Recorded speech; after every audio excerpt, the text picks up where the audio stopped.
Yo, what is going on, guys? Welcome back to another YouTube video. Today I'll be breaking down the full card of Colby Covington versus Joaquin Buckley. With this card, there's 13 fights. There was 14, but Mackenzie Dern versus Amanda Ribas got moved to the main event of January 11. And so anyways, first up on this card here, we got Miles Johns versus Felipe Lima. With this matchup here, Miles Johns is known for he's more I can't really rate his striking, to be honest, but he was matched up with Cody Garbrandt a couple of times, but Garbrandt kept pulling out with injuries or whatnot. But now he's got a new matchup, so his striking is okay. He's more of a decorated wrestler than anything than his striking.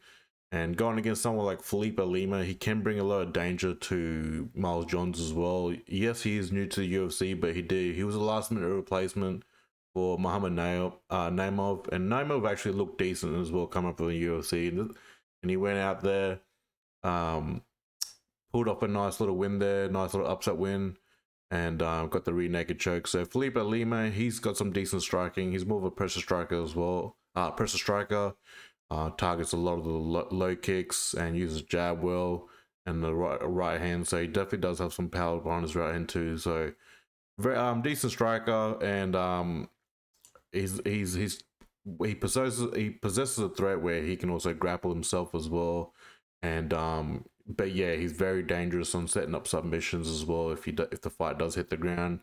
So it's a bit of a hard one, like, because he's still new to the UFC, but he does look like a good prospect coming up. And Miles Johns is kind of like been around for a bit too in the UFC, but he's still young himself, so we're gonna get Felipe Lima here as well. Like the community, 89% going with Lima, 11% going Johns. But I think Lima could get this done, to be honest. So I'm gonna go with Felipe Lima on this pick here. Next up, we have Miranda Maverick versus Jamey-Lyn Horth. I thought Maverick had a different opponent. I don't know. Anyways, Miranda Maverick going against Jamey-Lyn Horth here. Obviously, Miranda Maverick is also well-rounded herself too. She's very good with her striking as well. Targets a lot of the mixes it up with low kicks and body kicks and high kicks, and decent with a jab as well. But she's more of a wrestler and a grappler, and but she's coming up with the rankings. But unfortunately, a lot of her opponents been pulling out too, so it's hard for her to get a booking with a top 10 opponent. So yeah, but she's doing well to keep busy and whatnot. So she's on a nice little win streak. She did lose to Jasmine Juice the Vicious, one against Priscilla, Angela Lee, and Diane Barboza. So yeah, it's one of those things where, like, she definitely does need a top 15 opponent next up, but it's, yeah, like I said, a lot of opponents are pulling out. So going against Jamey-Lyn Horth here, she's coming up a split decision win against Vitor Petrino. She's taught to the division. She's got some decent striking, but absorbs a lot of strikes too as well, from what I've seen. She does mix up her grappling, but in her last fight, I've seen her getting taken down a fair bit herself, but she does have some offensive wrestling herself.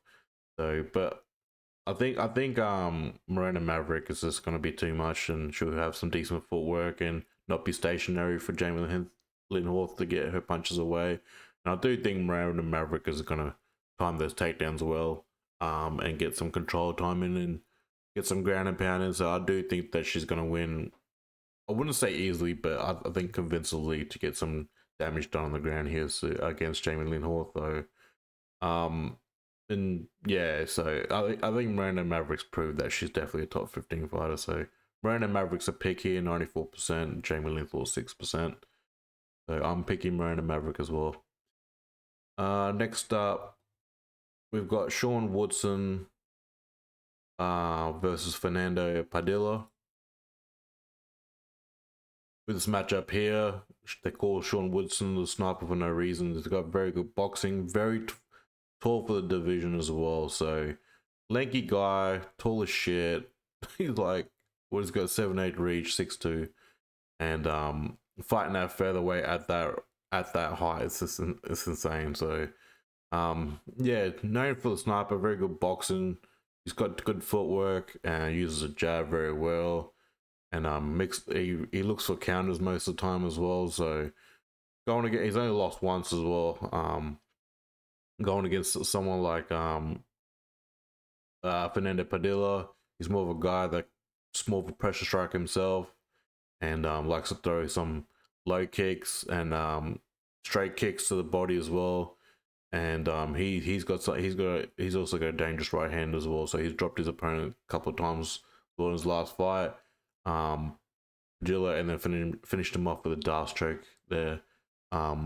Against Cage, I'm pretty sure it was too. So he's well rounded himself too. It's gonna be more of a strikers matchup, but I feel like Sean Woodson's footwork and popping out that jab and just using those counters will be given a tough time to Fernando Padilla, but could be wrong because I've seen him also absorb some decent amount of damage too in his striking. So I think Sean Woods is going to pick him apart in this matchup. So 9% going Padilla, Woodson 91%, but it's definitely like it is also known for a lot of fighters to pick Sean Woodson legs apart. I do think that will be key for Padilla in this matchup, but again, we just never know. So Sean Woodson's a pick there. Next up, we've got Drakkar Klose versus Joel Alvarez. With this matchup here, Drakkar Klose is coming up a win. Sorry about these pop-ups. I've really got to sort this out when I've finished with this series cards. The Drakkar Klose is on a nice little win streak. Brendan Jenkins, popping around the UFC, Rafael Garcia, Selecki, Joaquin Silva. So I don't really rate him too well, to be honest. Like he did lose against Benil back in the day too, so he's alright. He doesn't really throw a lot of output, to be honest. Look, he's a pressure striker, but I didn't really see too much output. It wasn't the most exciting fight. His last fight, like he does come forward and he does chop some legs and then throws like a jab here or there. There wasn't much output in his striking in his last fight, and he was grappling more, to be honest, and trying to look for takedowns. And I think he'll be trying to do that in this fight. He's not going to stand there in front of Joel Alvarez in this fight because Alvarez is very good with range strikers. Like he's a lot more taller, so he knows how to use his jab and he's got a decent a lot of straight shots, and he's going to be chopping Drakkar Klose's leg too. At range, so he knows how to use his range, and he's got footwork as well, way better footwork than Drakkar Klose. And also in the clinch, he's very, very dangerous as well, throwing knees to the lower part of the body and using elbows as well. And he's only lost Joel Alvarez was like against Armin, so he's very good with it on the ground too. As well, if he does set up submissions on the ground as well, if he does get taken down somehow, or the fight hits the ground, very good at setting up submissions. He did have a win over Mark DeCasey, but DeCasey is obviously now in Bellator. Elvis Brenner is a nice little notable win. I do rate Elvis Brenner as a decent fighter, but his gas tank does go in the later rounds too. But yeah, it's a nice little notable win there for Alvarez. I think he's going to be too much Joel Alvarez for Drakkar Klose in this fight, but yeah, a lot of people are going 7% with Klose and Alvarez, but TKO is very high, 93% with Alvarez. I'm going to go with Alvarez in this fight. I think it's going to be too much for Drakkar Klose, so Alvarez is a pick here. Next up, we've got Manel Kape versus Bruno Silva. With this matchup here, Manel Kape is coming up a loss. Some people said that he won. Some people say he didn't win against Muhammad Mokaev. Mokaev's obviously got cut by the UFC. They want him to strike more and wrestle less, which is a load of fucking shit, if you ask me. It is mixed martial arts at the end of the day. So with that fight there, it was a close fight. A lot of people thought Muhammad Mokaev lost. But yeah, it was a close fight, and the build-up was weird too. So Manel Kape here lost that fight, but he was on a nice little win streak. Even that fight, Felipe dos Santos was pretty close too, and he's had a Dvorak win. So Manel Kape here is more of a guy, just stays in range and look for counters, throws leg kicks, and very good with his counter shots. Does get taken down a fair bit too. Even apart from that Kape fight, he was taken down by Felipe dos Santos, and he's definitely got some holes in the takedown defense there. I also don't like. I've mentioned this before. I don't like when he does spinning attacks in the pocket, and because like he gets grapple fucked like and taken down when he does stupid shit like that, and like not when he with the spinning attacks or spinning back kicks and stuff like spinning elbows. He's not very calculated in the pocket when he does that shit, so he always gets taken down when he does stuff like that. But other than that, he's very good, very sharp with his striking and a very good counter striker. Bruno Silva, he is going to be more of a guy coming forward, obviously nicknamed Bulldog. Last fight, I do think he was losing that fight there against Cody Durden. He was getting taken down a fair bit as well, so that he does. This is not going to have a fight where it's going to be takedowns, but he was getting taken down a fair bit. He came back and he dropped Cody Durden and finished him off. But yeah, I do feel like he lost those first 2 rounds. He was getting picked apart by Durden and taken down a fair bit, and he came back and he got the knockout. So he does have dangerous power behind him, so you can't really count him out. He definitely does have a nice right hand. So yeah, he's going to be pressure strike coming forward, pressure striking, and yeah, looking for the knockout. So, but both guys got holes in the takedowns. I don't think there'll be much grappling on this one. I think this will be just a very yeah, more of a fight on the stand up. So, I think Manel Kape will be using his counters, but we haven't seen him get knocked out in the UFC as well. So it'll be interesting. There was the first for that, but I doubt it. I don't think he will get knocked out, but I think he will pick Silva apart with his counter strike and use his footwork and chop the leg apart there too. So Kape is a pick here, 87% and 13% Silva, which is fair. But you can't count Silva out either. He could pull off an upset, but I don't think he will.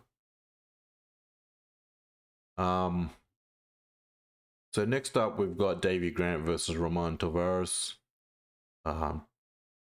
With this matchup here, Davey Grant very tall for the division.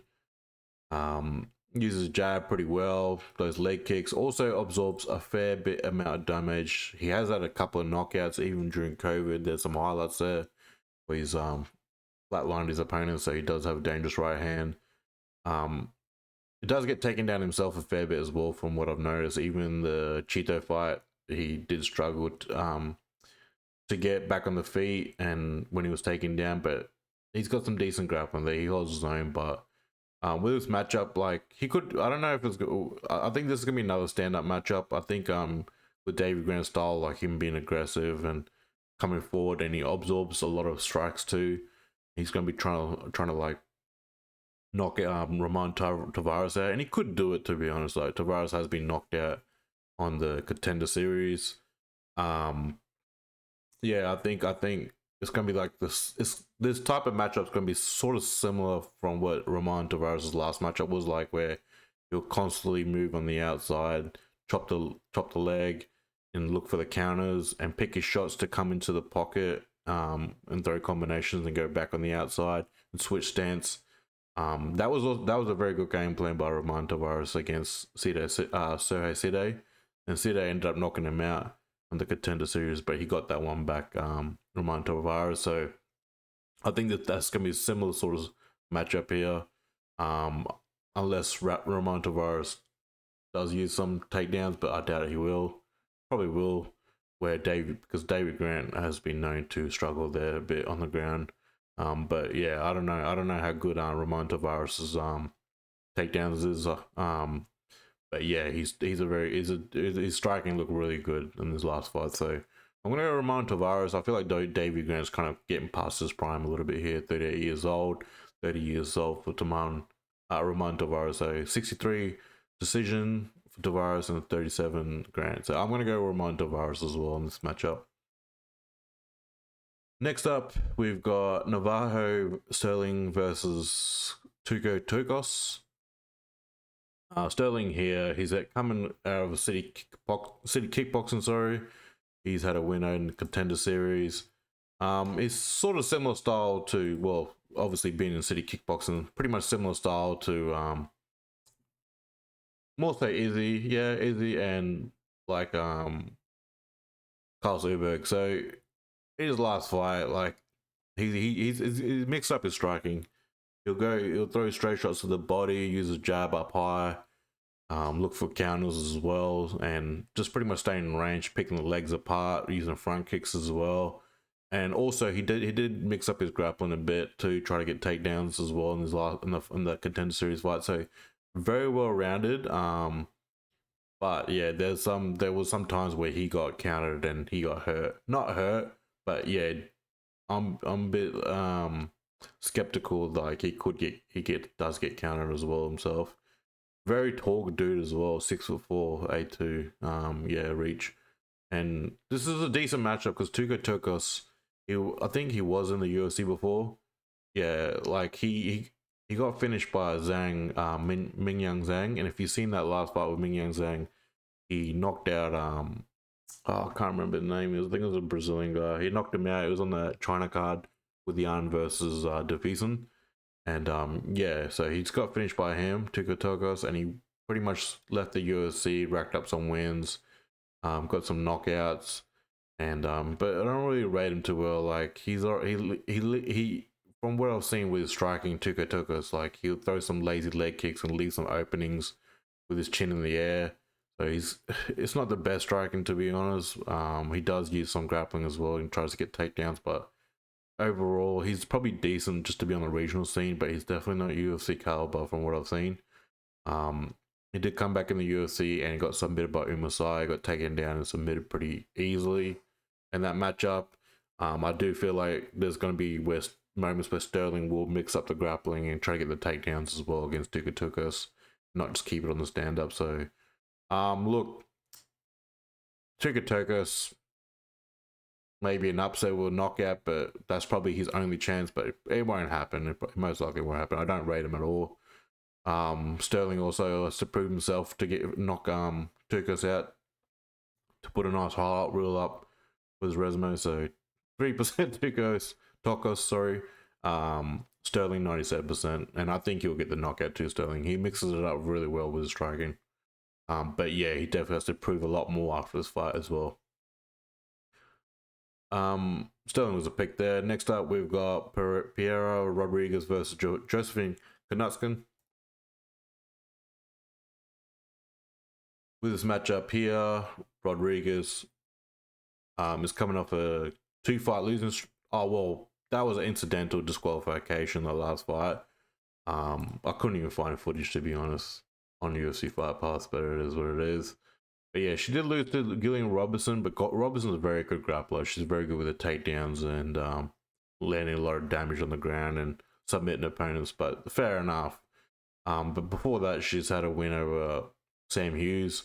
She did well there to pick her apart with a strike and use a jab, use her footwork very well as well, and look through a lot of decent combinations as well and look for counters. And she did well there as well, not just staying on the stand-up, and she took Sam Hughes down a fair bit as well, where Sam Hughes would come in and set up her strikes and she was taken down. So did very well there to set up her takedowns, Rodriguez. And with this fight here, it's a tricky one because Josefine Knutskin showed that she can be taken down in the last fight too, as much as she's more of a pressure striker herself.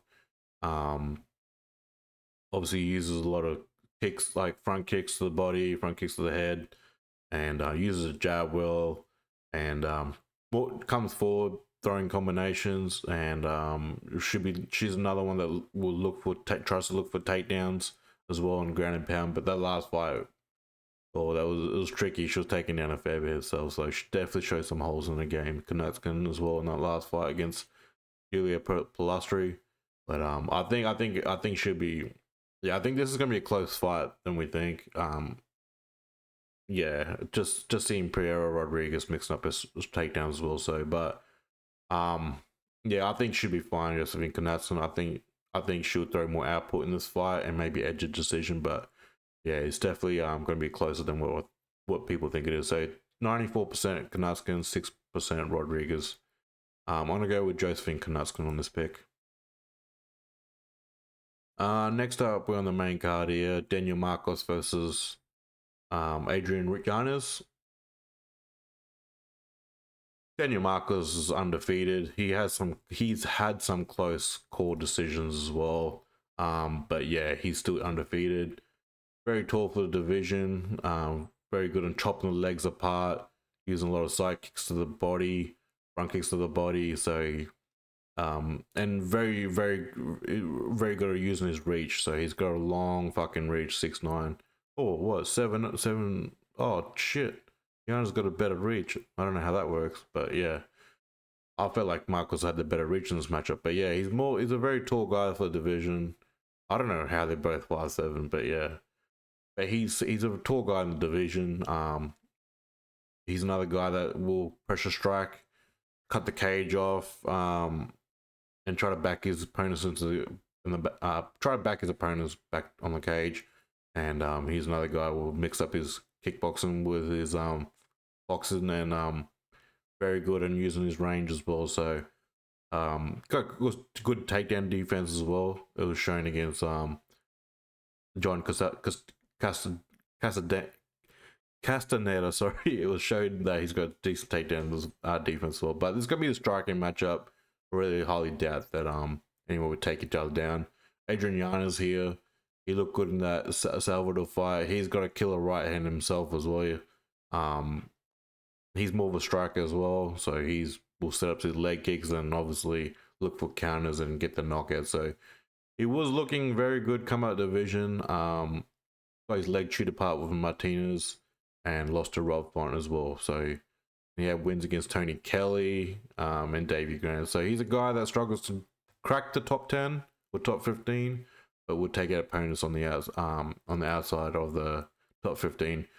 With this matchup here, I think he could get in the inside to get it done against Marcos, but Marcos has proved that he's got a chin as well, and he knows how to use his range, and he won't be standing there in the pocket trying to strike with Yanez. So I'm gonna go with Daniel Marcos here. I think he'll be fine. Hopefully his chin holds up with this fight. So a lot of people going Yanez 39%. Yeah, 61. I'm gonna go with Marcos 61%, but yeah, there could be a first for everything with Yanez getting there in the pocket and knocking him out, but I don't. Maybe it could happen, yeah. Next up, we've got Michael Johnson versus Ottman Azaitar. Michael Johnson here is a lot more of the active fighter compared to Ottman Azaitar. But yeah, he's getting old too. He's the older guy in this matchup, but he's being more active. He's coming off a win against Darius Flowers, lost to Diego Ferreira. So he's another guy that's a veteran, but he can't crack the top 15. But he's up and down when it comes to unranked guys as well. So, but in the last fight, he did pretty well. He didn't just stand there and strike.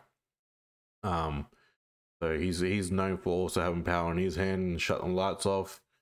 But yeah, he did well to just mix up his strike and get the takedowns against Darius Flowers and not just down the stand up. So it did well there. But he also does get knocked down in his fights as well. So going against Ottman Azaitar, he did look good before his 2 losses, but he hasn't been active. And some of the guys that he's fought, they're not even in the UFC anymore. Commonwealth, he knocked him out. Like he looked decent in his wins. He does have decent footwork, and he'll come in and look for counters and shut the lights off himself as well. So he's a more of a stand-up fighter himself, but he maybe could pull this fight off, but I don't know. He just didn't look good in the last 2 fights. Like he got knocked out by Prado, got knocked out by Frivola as well. So I'm gonna go Michael Johnson. I don't think he'll just keep on stand up. He'll try to look for takedowns as well, but I don't know what's been happening with Ottman's career. It's all up and down. He hasn't been active as well. Like he's had a huge break between his fights, which is weird. Yeah, I'm gonna go Johnson with a pick here, 74%. I'm hoping, and there's 26% Azaitar, but I'm hoping Johnson doesn't get knocked out. I'll be pissed. Next up, we've got Cub Swanson versus Billy Quarantillo. It's like a bit of a veteran card here. This matchup here, Cub Swanson, obviously veteran in the sport, coming off a split loss there against Andre Philly. It could have went either way. It was a close fight. Andre Philly is a younger guy, and he's a veteran himself as well. So Cub Swanson here, he looked decent in the last fight, as much as he did lose by a split, but he looked pretty decent with his footwork and chopping the leg and using his jab and his right hand, but he was taken down a bit too by Philly as well in that fight. But he did well to get up on the stand up on the to keep it stand up to keep the fight on the feet. Sorry, so he did look decent with his hand speed as well.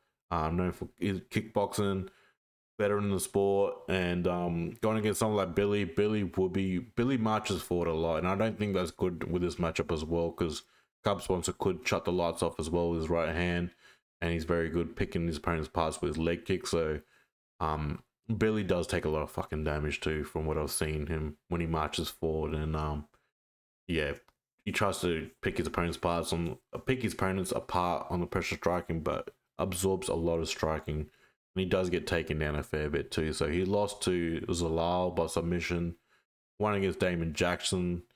Yeah, and he went. I think he shot for a takedown against Barboza. He got knocked out by a knee. Won his last decent win. There was the Hernandez KO, and Shane Burgos lost there. So it's a very up and down career of Billy Quarantillo.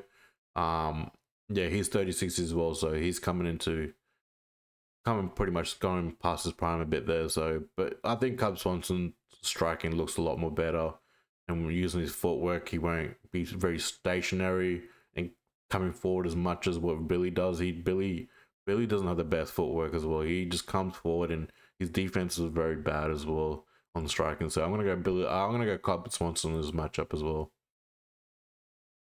Oh, sorry. So yeah, Cub Swanson, 35% going Quarantillo and 65% Cub Swanson. So I'm gonna go Cub Swanson as well. And next up, we've got the co-main event: Dustin Jacoby versus Vitor Petrino. With this matchup here, it's pretty much gonna be kickboxing fest. Both Jacoby is known for former kickboxing. Coming off a loss too, I feel like Reyes did get hurt there a bit, but he was lucky enough to fucking get that KO win against Jacoby. Lost against Menifil, had a win against Kennedy, and then lost to Azamat and lost to Khalil. So he's lost to a lot of guys that are pretty much coming in the top 10 and whatnot. So kickboxer, he's alright, but he's another guy that leaves his chin up in the air and leaves a lot of openings.